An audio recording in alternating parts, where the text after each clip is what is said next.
G'day and welcome back to the channel, Ginger Ninja's Movie Reviews. I am the Ginger Ninja and these are my Franchise Friday movie reviews.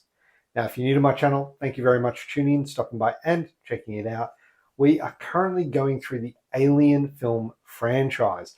We've made it through the first 4 Alien films. Now we're on to the prequel, Prometheus, which came out in 2012. Now, this was directed by Ridley Scott, returning to the franchise after so long. Given that he did start it off back in 1970 something, I can't remember, but a long time ago. So he's returned to the franchise to show us where it actually all began in his mind. And I'll touch on that later. The film stars noomirapace, Loganmarshallgreen, Michael Fassbender, Charlizetheron, idriselba, and Guypearce. The plot. Following clues to the origin of mankind, a team finds a structure on a distant moon, but they soon realize they are not alone. So we are going from 200 years into the future. We're going back to before it all began. So we're actually going back to before humanity began in this one.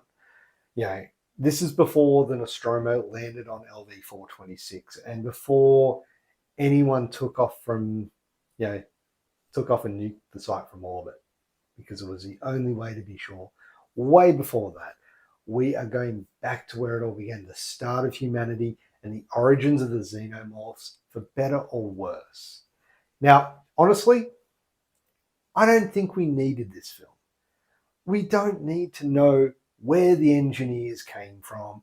We don't need an origin for the xenomorphs. But here we are, and look, that doesn't mean this is a bad film, by no means. But it doesn't make it a good film either. I'm just saying, I don't feel that we needed an origin of these creatures. But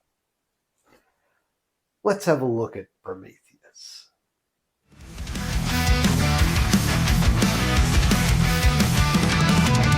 Franchise Fridays on the screen, horror shows, zombies scream, vampires biting, shadows gleam, slasher delights in my dream.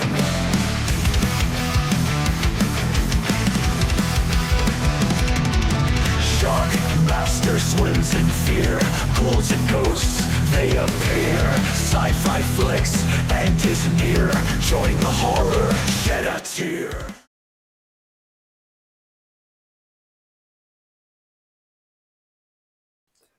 Looking at the cast, and look, every film so far boasts an impressive cast, and this one is no exception. We've got noomirapace, who plays Dr. Elizabeth Shaw, and she's the emotional and intellectual core of the film. She brings a vulnerability, but also a steely determination, very reminiscent of Ripley from the original Alien film, but with a more spiritual and inquisitive edge. Her performance evolves as the film progresses, and particularly after the harrowing self-surgery scene that showcases both her range, but also her character's resilience. We also have Michael Fassbender, who portrays David, the android or synthetic human. He's got a very detailed performance that explores the character's complex relationship with humanity. The role balances curiosity and attachment, creating an interesting dynamic between servant and manipulator. There are scenes in this where you're sure he is the pure out-and-out villain, but then there are also scenes where he's almost trying to save a person, even though he might not look it, but in his mind he is. It's very different to Bishop and also very different to Ash, the previous synthetic humans we had seen. This felt like an amalgamation of both Ash and Bishop, more robotic but with flashes of human emotion. We've also got Charlizetheron. Now, she plays Meredith Vickers, a very corporate type, an overseer with a lot of stoicism and authority. Now, her character does lack a bit of depth though. She does effectively convey tension and corporate detachment, but it's her interaction with Idriselba as Janek, the ship's captain, that is absolutely priceless. Speaking of Idriselba, he presents a grounded and practical character, and despite his limited role, Elba contrasts some more intellectual and ambiguous characters with his own down-to-earth person.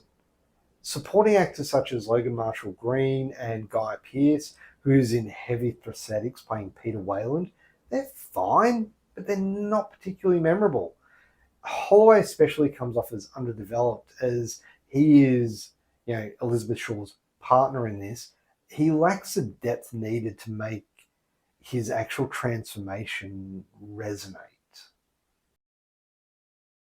So now on to the directing and the writing. Visually, the film is stunning. Scott's direction creates a grand, immersive atmosphere. He masterfully balances scale with tension, particularly in the earlier scenes. And I mean, that opening scene is breathtaking. Like, it's shot perfectly.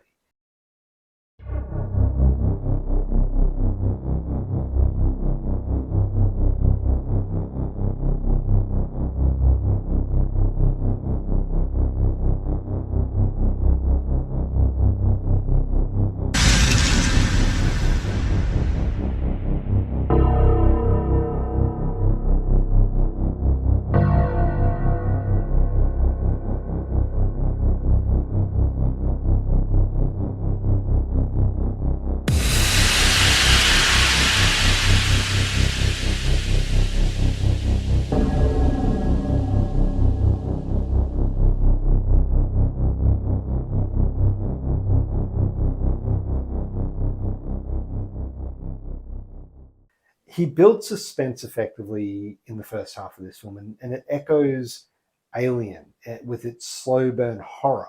However, the latter half becomes increasingly chaotic and sometimes loses a bit of coherence with a rush of action set pieces that are muddled rather than clarify the plot. There is a lot of ambition behind this. Scott uses the film to explore some weighty ideas: creation, humanity's origins, and the hubris of playing God. While not all the ideas are fully realized in this, his direction imbues the film with philosophical undertones, and it elevates it above the standard sci-fi fare.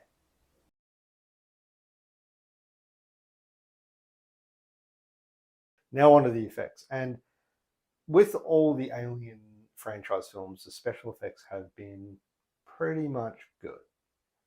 There have been a few ups and downs, but the special effects and production design in this are amongst the film's strengths.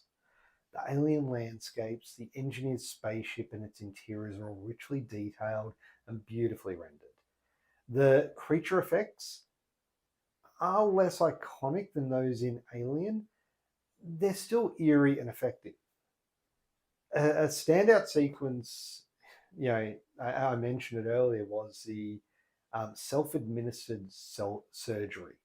That remains one of the most intense body horror moments in sci-fi. The alien snake thing, that is probably the dumbest mistake in the film. Like, why are these things putting their face up to it? Like, surely they've seen a horror movie before and they know not to do that shit, but they do it anyway. And I guess the facehugger as well, the squid-like facehugger. This was a really weird one. It's like a human birthed facehugger. It looked odd. It looked squid-like, and it looked huge. And you see more of that at the end. The CGI was good though. Give it that.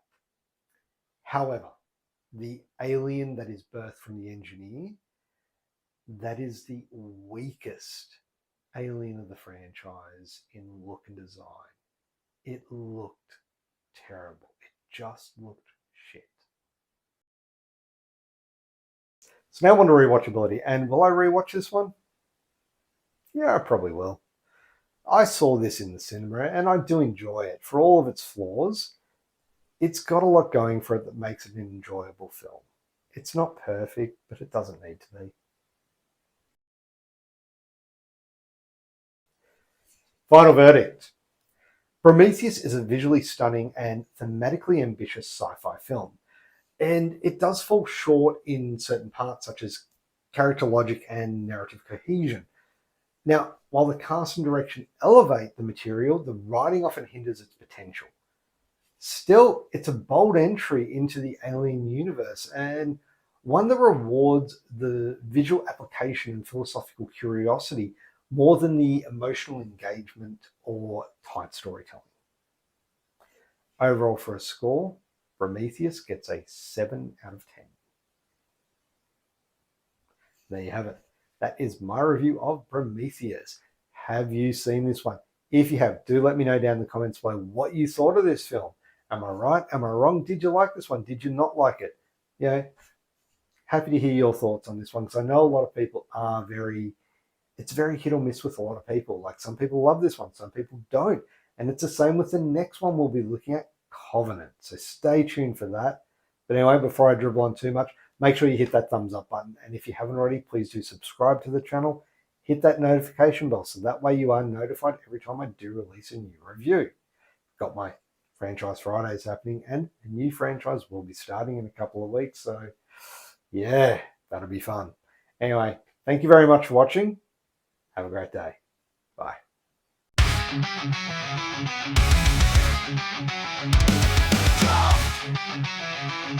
Come!